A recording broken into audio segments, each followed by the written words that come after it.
Maija sākumā Latvijā notiks starptautiskā dejas mākslas izstāde Magic Dance Expo 2012, kurā būs ar deju dažādas saistītas lietiņas. Proti gan paraugu demonstrējumu, gan arī sacensības, gan arī viss kaut kas cits. Proti uzstāsies gan profesionāļi, gan amatieri, gan bērni, bet viens no interesantākajiem noteikti būs dejas profesionāļi un vienkārši sabiedrībā pazīstamu cilvēku kopdarbs. Un ticiet man, tās būs īstas sacensības. Šodien iepazīsimies ar vienu no dalībniecēm.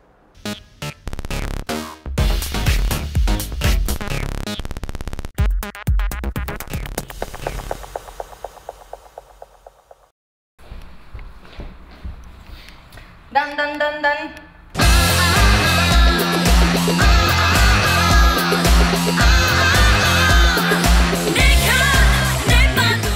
Kāpēc tu vispār trenējies dejot? Izskanēja tāds piedāvājums, un par cik es pati esmu uz skatuves, un arī es nestāvu un tikai nedziedu, bet domāju, ir vajadzīga kaut kāda kustība. Un es domāju, tas būtu ļoti labs tāds feedbacks tieši tam, arī man turpmākai kustībai, jaunām kustībām uz skatuves, un kas man ir lieta nodrāzīt. Tad šis mans uzstādītais mērķis, ko es vēlos smelties no šiem puišiem, lai viņi man palīdz ar to savu entuziasmu, to savu motivāciju, tā izstaipīt to špagatu, un ko es arī varētu turpmāk arī uz skatuves izmantot.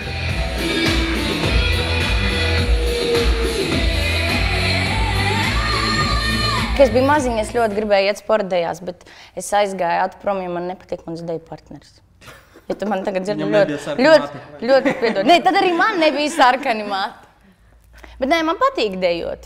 Es domāju, ka dejojot, tu vari daudz vairāk pateikt nekā verbāli tu vari pateikt, jo kustība tā ir ķermeņa valoda un nav obligāti jārunā tas verbāli un skaļi.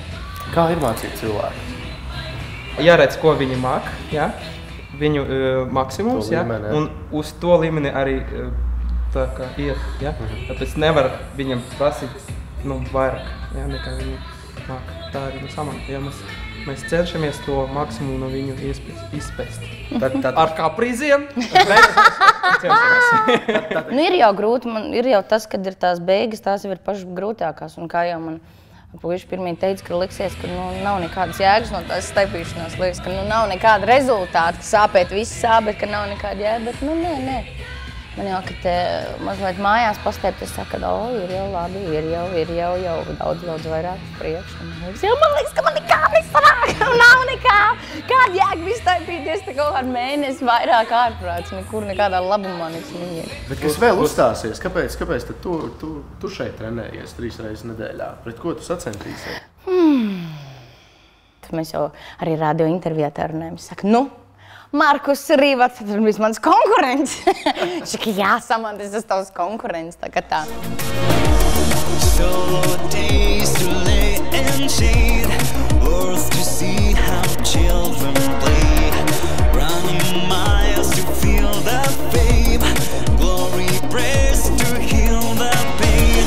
Pārējie ir Liena Kendija, Dženija Meija, Māra Zālīte, mūsu, kā teikt, jaunatrastā zvaigzne. Jānis Lācis. Mēs meklējam mistiku, kāda ir divritenī, kāda ir dejotājā, kāda ir divriteņu braucējā. Tā ir māksla. Tas, ko mēs darām, tas, kas mums patīk, un mēs tajā meklējam pilnīgi jaunus ceļus. Un ja to tā var nosaukt, ka viens ir riteņu braucējs, viens ir trialists, un ja to otru var nosaukt par dejotāju laikmatīgo deju, no tā pāri, es nezinu, vai no šādiem nosaukumiem kaut kas paliks, jo radīsies kaut kas tiek. Mēs piedalāmies Magic Dance Expo galā koncertā! Mūsu mērķis ir sasniegt aizvien jaunus viestus, un nekad nebeigt mācīties. Tā ir. Zeme, ūdens, saule, vējš, lietus, uguns, kuru zēš, tā notiek katru dienu manā pusē. Zeme griezas, debes skrien, viņš beigās vēl ar vienu, bet tu esi vienīgais, kas klusē.